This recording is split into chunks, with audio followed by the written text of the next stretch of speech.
Hey guys, welcome back to my channel. Before we get started with today's video, I just wanted to take some time to say a huge thank you to all of you who have subscribed to my channel. Especially within the last week, I have received an abundance of new subscribers and I cannot thank you enough. It literally means the world to me. It's just so nice to have people take time out of their day to, first of all, watch my channel, but to subscribe and just kind of commit to me a little bit. I know it's not like a huge commitment, you can always unsubscribe, but it feels nice to know that people are going out of the way to do little things like that, you know, hopefully because you're enjoying my content. So I hope that you continue to enjoy. If you have any requests on videos that you want me to film, do let me know in the comments down below. But again, this is just mostly me wanting to say thank you, welcome to my channel, and I'm just so very grateful. So I just can't stop saying thank you, but yeah, okay, thank you. All right, so let's go on to today's video. So today I'm gonna be doing a quick little review and demo on one of the new eyeshadow Quints from Dior. They have released a lot of little eyeshadow palettes. There are shades for anybody and everyone depending on your wants and needs. I have so far picked up 3. I already did a review on soft cashmere, so I will make sure to link that at the end of today's video. And then hopefully later in the week, I will be posting my video on the palette called Tutu. That one's gonna be a special video, so you want to stay tuned for that. But today we're going to be reviewing this guy. So this is the 879 Rouge Trafalgar. I will have it written down. Now this one I have had for about 2 weeks. I've used it several times, either as a standalone palette or I've included other eyeshadow palettes or single eyeshadows just to use this to be able to tell you how I feel about this palette. I'm not gonna give a super in-depth review just because I feel like there are just so many reviews out there right now, and I've already talked about one of the palettes in another video. I'm going to be talking about one in the near future, so I feel like it may get a little bit redundant, but I did want to mention that overall I think the formula of these eyeshadows are great. I have had 0 issues with them, no issues blending, they're nicely pigmented, there is no issues with building up the color. It's really about finding a Quint with a color story that you're interested in. Now I personally wanted to pick this one up because I feel like this is perhaps a new trend that we're going to start seeing. Chanel has recently released their fall collection, which I will be filming what I purchased from that collection also this week, so other videos you want to stay tuned for. And in the collection there are 2 eyeshadow palettes, and it seems like the focal point are red tones. So there's a lot of redness, there's a lot of like really deep pink shades. I have not had a chance to play with my palettes at all, so I can't really compare it to this, but that's actually why I bought this one, because I ended up buying this before those Chanel ones were available for sale. And so it's just the makeup obsessed person in me that wanted to kind of compare them and see how they work. So I'm not sure if I'll actually do a video on that, but I just for my own sake wanted to kind of see how they were different or similar, if at all. So that's just my reasoning for getting this palette. Like I did mention, the formula in here is really nice. However, I've never tried other Dior palettes like this before, so I can't really make any type of comparison in that regard.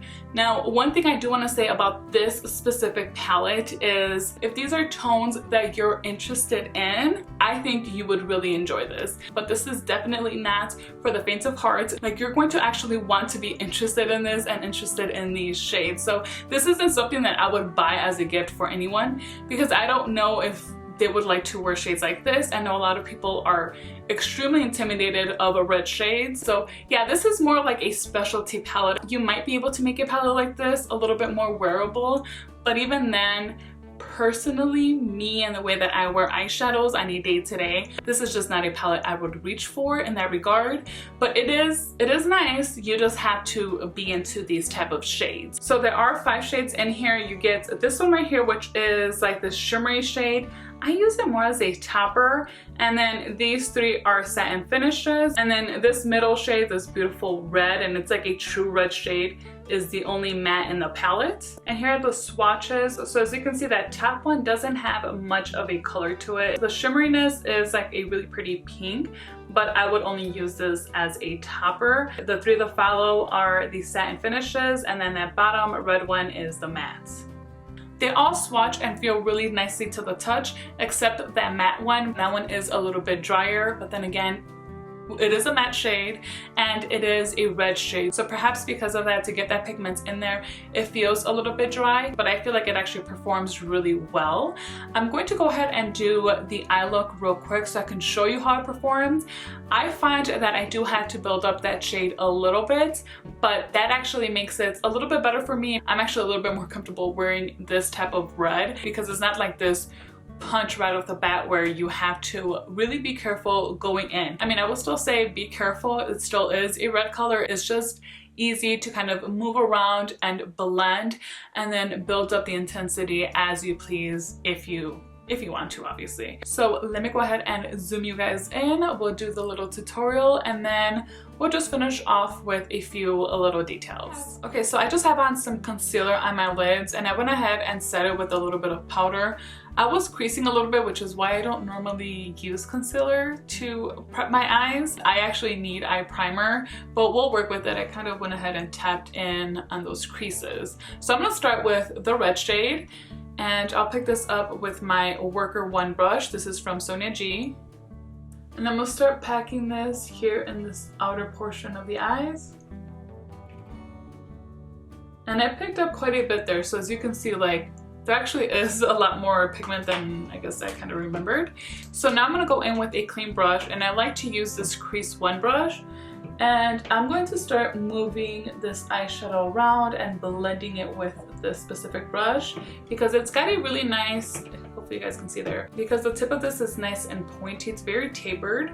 So I feel like it makes it easier to use for an eyeshadow like this. But as you can see, once I start blending, the color starts to diffuse a little bit and it's not as red as it looks on the pan. So do take a note of that. If you're looking for a true red shade, you will then have to layer. Otherwise, it's just going to look a little bit pink. And personally, for this palette and to use all of the eyeshadows in here, I think I prefer it this way. You know, it's all in preference. But like, you see how easy and quickly that blended? If you hear like little footsteps, it's my little doggy.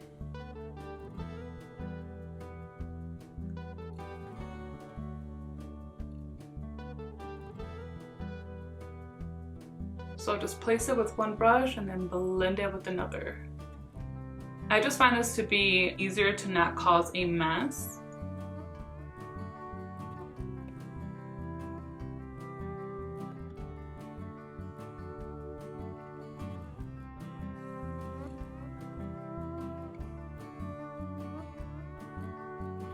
So I'm gonna wipe off this Worker 1 brush. I'm gonna use this for 2 other shades. Now I'm gonna go in with this beautiful shade here. Honestly, these 2 are my favorite from this palette. Like, for me, these 2 just make this palette worth it. So we'll pick this up again with the, it is a Worker 1, right?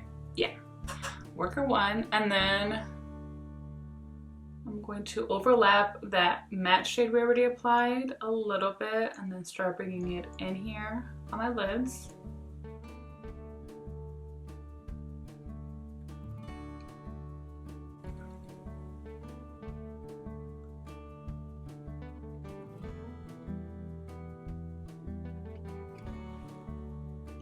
It's ridiculous to me how easy these just apply and blend. I'm going back in with the previous pointy brush, blending.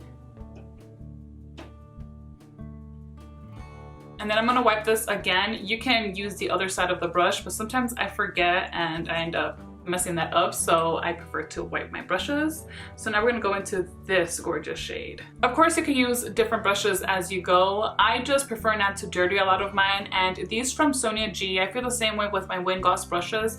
Clean off so easily with a paper towel or like a one of those like fiber towels. So that's what I typically do. And then this is going to go in the inner portion of the eyelid. And then I'll also end up overlapping the previous shade a little. So I have this tendency of making a mess while I'm doing eyeshadow. I don't like go too far out, but it's still not even out here. So I like to grab a small clean brush and start kind of buffing the edges.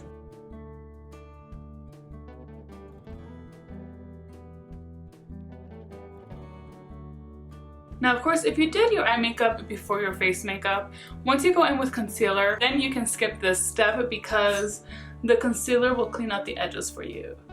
But since I do the opposite, this is what I try to remember to do. Sometimes I do forget, but this is what I recommend. So now back with the crease one brush, I'm going into the darkest shade, which is this one here. It's like a plummy shade. Apply this on the bottom lash line.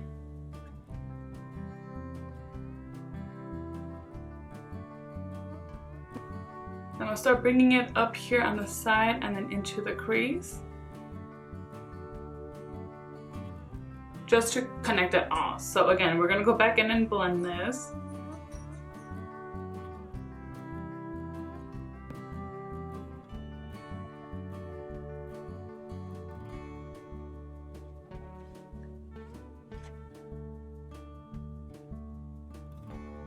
Now back with my clean brush. By the way, I'm using the Wayne Goss number 19. Any little brush will do really.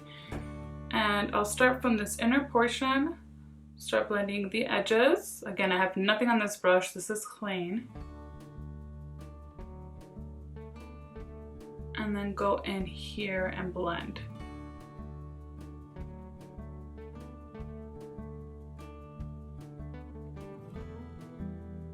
And then you can use your finger, but I'm going to use a brush, and I'm going to go in with my Smith 256 to pick up the topper shade, because I just want to add this very lightly all over the lid. I just want like a little tiny sparkle, and this is mostly just to show you guys. Honestly, I guess I'm not the biggest fan of the topper shades. I would prefer just a lighter like satin shade, or even if it was matte. I don't know what it is about these toppers that I am not the biggest fan of. They work fine. I would just prefer something different. So I'm just going to lightly tap this all over my lid, and then I'll also add some to the inner corner.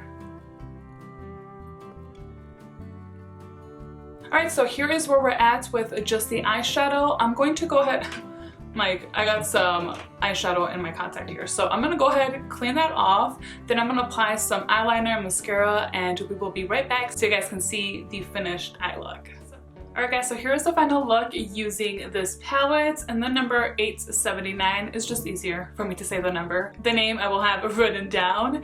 Overall, I really like how this performed. I love how this eye looks. I feel like I was able to achieve a more wearable look than when I was originally playing with this palette solely, so I liked this technique a lot more. But I don't know about you guys, but I would have expected to see a lot more redness pulling through on this look based on this first matte shadow that we used, but it's not. It is a very nice kind of like a smoky pink eye look that I think I achieved here, and I actually enjoyed this a lot more than I had been previously. Like previously, again, the formula, it's all good and everything, but it was just kind of the color story that wasn't quite convincing me. I will say like the shimmeriness isn't pulling up too much from that topper shade, but I'm fine with it, honestly. I don't really care for shades like that all that often. It just really depends. I mean, there's certain shades that do wow me. And then actually speaking about wowing me, this is really pretty, but these are not shadows that like take me, they're like, oh my gosh, this formula is something totally new, you guys have to try it. to me, these palettes are not necessarily like that. These shades have to speak to you for you to be able to enjoy it. So if you find a palette with shades that you enjoy, you are going to enjoy the palette as a whole. Again, the quality of this is nice. It's just nothing revolutionary. So I'm not sure, again, what the difference would have been with the old formula. So I am a little bit curious on that. If you guys have tried the old formula and now have one of these new palettes, let me know what the difference is to you or what you see different in the comments down below. Alright guys, that is it as far as today's video. Thank you so much for joining me. If you enjoyed this video, please make sure to give me a thumbs up. It really does help me out a lot. And while you're there, if you have not yet, do not forget to subscribe so you do not miss out on any of my future videos. Thank you again for joining me. Until next time.